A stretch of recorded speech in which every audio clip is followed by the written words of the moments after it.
Don't want this to all be one component, do we? That's ridiculous. So I'm going to ignore all these warnings for right now.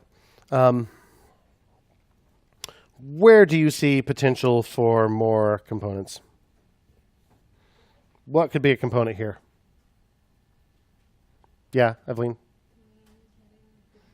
The heading, yeah, all this stuff up here? Sure, why not? Have a header component. What else?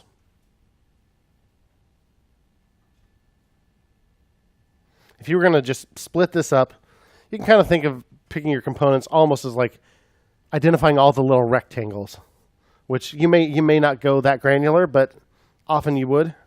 If there's some place that feels like it has its own data, that's separate from everything else, that also feels like an opportunity for a component. Eli, are you just doing this with your hand, or you have an answer? No. Okay. Yeah.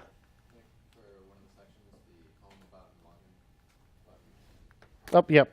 This stuff up here. Home about and login. Yep. Our kind of user links up here. That'd be a good one.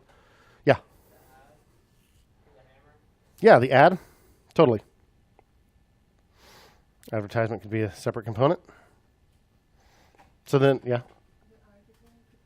Yeah, the article itself, the actual article here, could totally be a component. Yeah. The little author kind of information in the article. The author info, that could totally be a separate component. Has the avatar and the name and all that stuff. Yeah. For the clickbait at the bottom, would each one of them be their own component, or would that be one component? So I would probably make a single component that is all of them, but then inside there, I would probably have 4. But ideally what I would do is not actually make 4 separate components, but use the same component 4 times. Maybe using map. So if you had an array of all the data that appears in those, like what data would we need? We need the headline and the image that we're using. If you put all those in an array, then you could use map and just reuse the same one each time. That would be cool.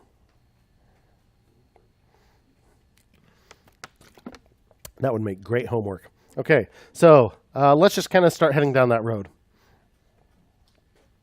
Before we do that, we kind of need to have some understanding of what's going on with all this import business. So we're using modules, ES6 modules, JavaScript modules. That was one of the new features in ES6. It wasn't super widely supported until fairly recently in browsers, but now it is supported in all of the latest versions of the major browsers. And it's even supported by Node now if you're doing server-side stuff, although you have to use a different file extension other than .js. I think it's .jsm. But we're not doing that, so we don't have to worry about it. So this gives us a really good way to import scripts into other scripts. Because believe it or not, until ES6, there was no way to do that in JavaScript out of the box. Some people wrote libraries like require.js that attempted to solve this problem, some more elegantly than others. But with ES6 modules, we have a good standard way to do it. So instead of just adding more script tags, we have one script tag in this entire thing. It's in the HTML file that we never even have to look at. Everything else is actually getting built up by our compile process. So an interesting thing to note about the way Create React App is configured. We already have Babel, which we used in CodePen, that translates our JSX into real JavaScript. And we have this entire build process. The fact that we're not writing stuff that runs directly in the browser means now we have a build process, a compile process. We're not really compiling machine code or anything, but it's like that. Some people use the word transpile because we're just kind of converting from one programming language into another. But we have a whole build process. And among other things, it takes all our JavaScript files and combines them into one at the end. But we have all these import statements where we import things not just from our dependencies, but also from our own files. So you see here we are importing React from React. So down here, we're importing from ./app.css. So this doesn't have a path on it, right? There's no path to React here. I'm just saying React. What that means is it's in my node modules folder. It's one of my dependencies. So if you're importing from one of your dependencies, you don't need to put a path there. But if you put a path, that means you're importing from one of your own files. So dot always refers to the current directory. So that means app.css is in the same directory as app.js. So here it is. And sometimes you're importing something from something else, which we will do when we create our own component. So here we're importing React from React, and we're importing component from React.